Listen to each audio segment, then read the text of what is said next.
Hello, Kuman229 here with another Topic of the Week video. This week I'll be discussing Mother Gothel from Disney's Tangled. This week's topic was submitted by YouTube user EC, and their topic is: could you talk about Mother Gothel and the emotional abuse she puts Rapunzel through? I consider her the best Disney villain because she succeeds in not only capturing Rapunzel, but lowering her self-worth so much that Rapunzel is completely dependent on her mother. It's horrifically accurate to real life and one of the best villain plans in Disney. Mother Gothel is honestly a terrifying villain. Because she's not powerful. She doesn't have magic, and she doesn't have any lackeys really, outside of a few that she ends up manipulating, but she doesn't have anything to come with a beck and call. What she does have is an extremely devious plan to destroy Rapunzel's self-worth through constantly emotional, abusive behavior. What they said what the person said, talking about destroying Rapunzel's self-worth, you see a lot of that in the movie.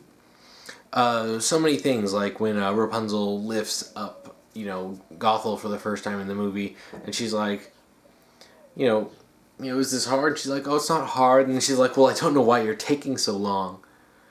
Or when she puts her up in front of the mirror and she's like, I see a young, beautiful, strong woman. Oh, and you're there too. And you can see how, every single time she says something nice to Rapunzel, there's always a backhanded to her. It's like, yeah, I'm going to make you feel like I'm saying something nice, but I'm also going to make you feel like you're completely worthless. And it's terrifying. And a lot of people might be wondering why you don't say that Mother Gothel is...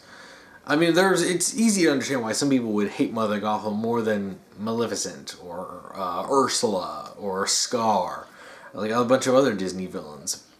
And the reason for this is actually really simple. And the best comparison that I've heard for this, and the explanation to describe this, why people react like that, is if you compare Umbridge to Voldemort in Harry Potter. Of course, he's a wizard Hitler. Obviously the guy is evil, he's psychotic, he has no morals, he just wants to murder people, he kills indiscriminately, he's a supremacist. Guy's got problems. But compare it to Umbridge, who, while she's horrible, and dare I say evil, it's a different kind of evil. It's something that's much more relatable to a lot of people. Because I understand that, because myself, as well as many other people, have had those horrible teachers who lord over the classroom and make if a student does one thing that they don't like, they will make their lives hell.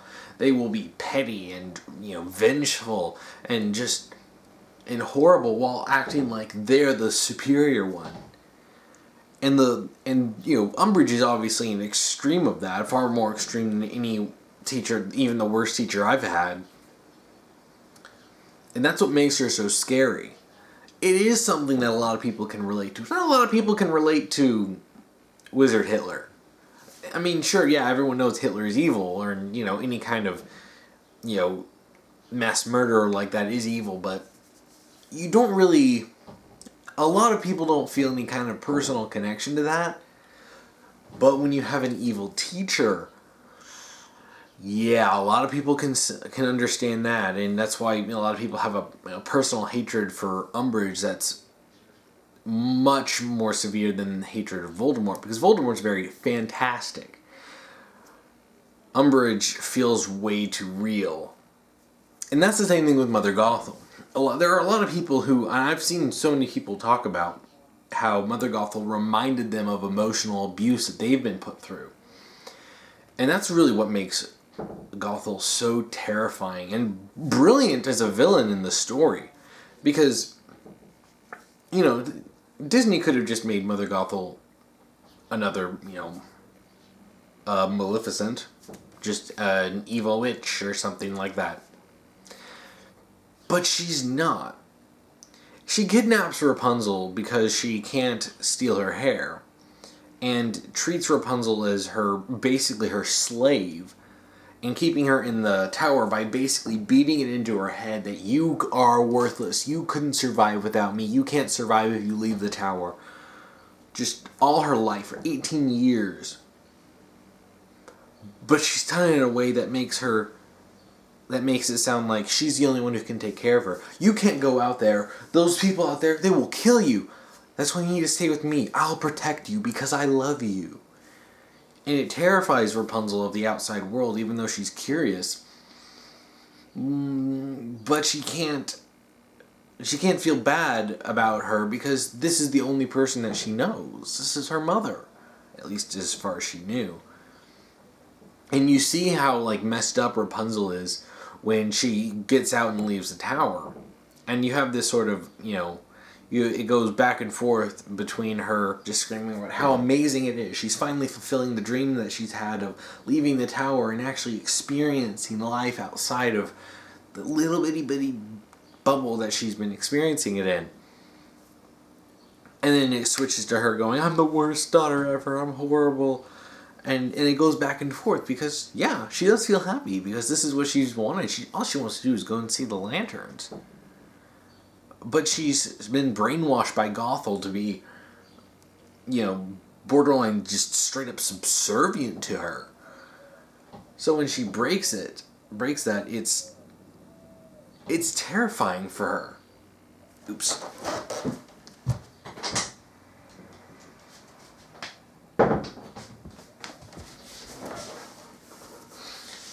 And honestly, this is a brilliant plan. And Gothel got away with it for 18 years.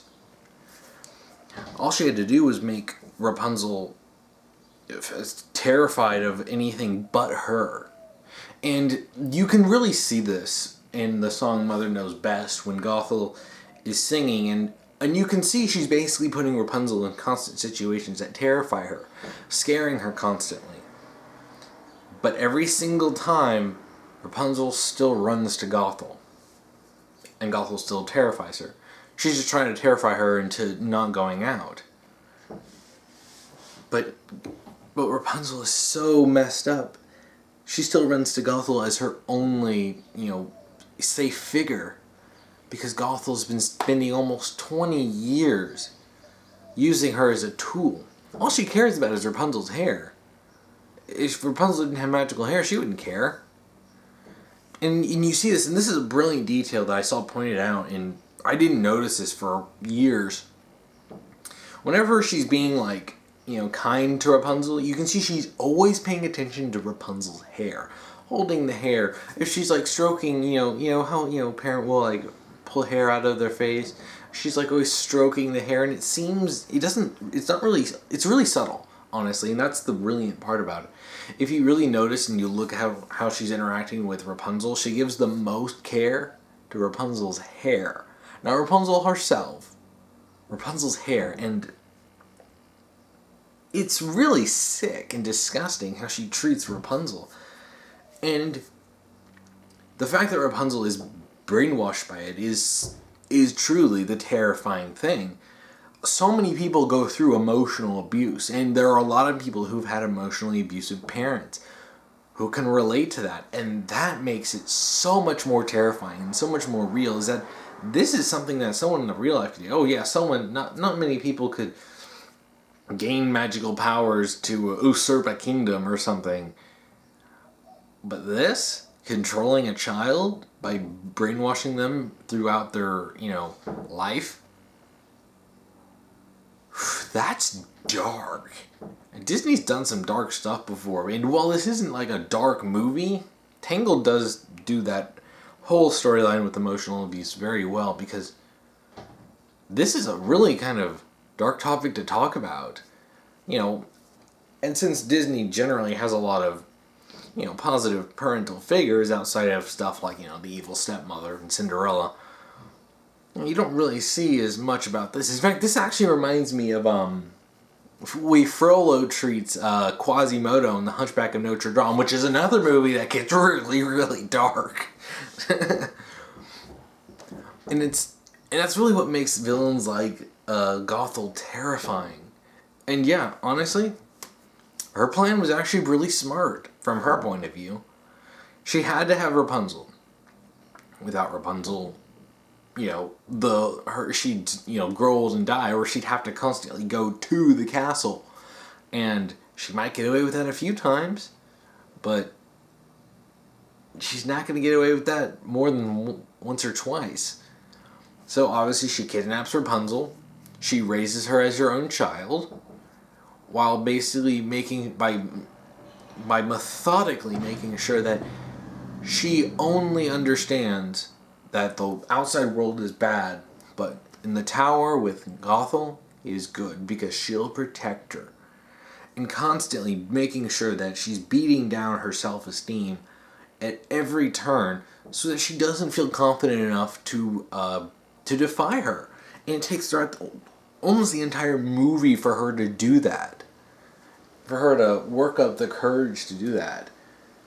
And that's one of the reasons why Rapunzel's story is really so inspiring. Because, I've known people who, had, emotionally abusive relationships. And, it's so hard for them to break out of that. And seeing Rapunzel being able to grow past her fears and, and all the abuse that Gothel put into her, and actually stand up to her, that's inspiring.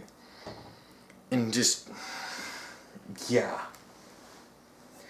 I don't know if I would say that Gothel is the best Disney villain. In a lot of ways, it really kind of depends on what you're looking at. From, are they that evil? Do they have the best plans? Or how long do they get away with it? I mean, and a lot of this comes down to what specifically are you looking for.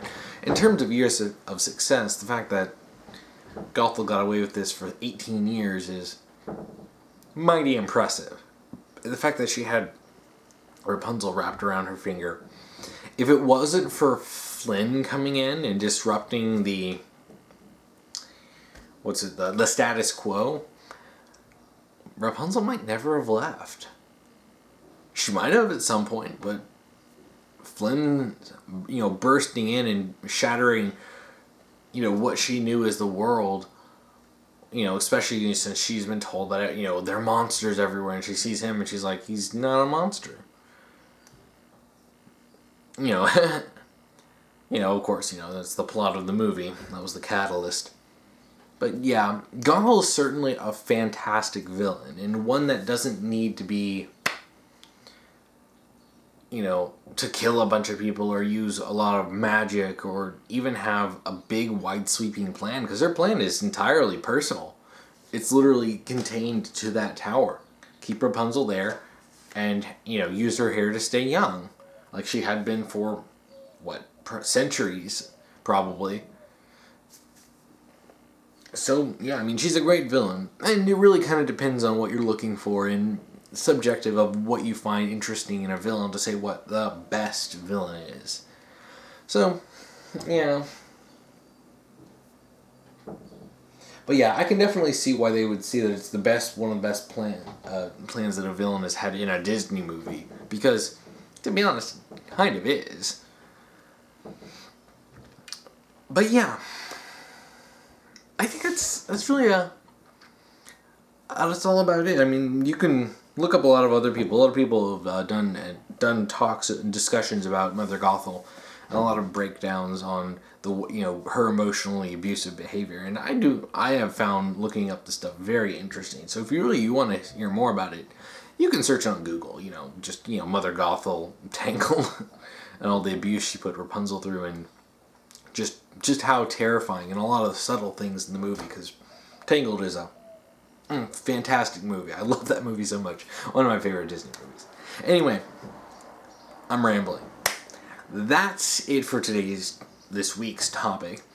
If you want to submit a topic to me, just comment below on YouTube, and say what you want me to talk about, or go to my blog and send me an ask and do topic : then whatever you want me to talk about. If you want to watch last week's topic video, you can check that out here. If you want to watch next week's topic video, you can check that out here when I get that done. So, thank you for watching.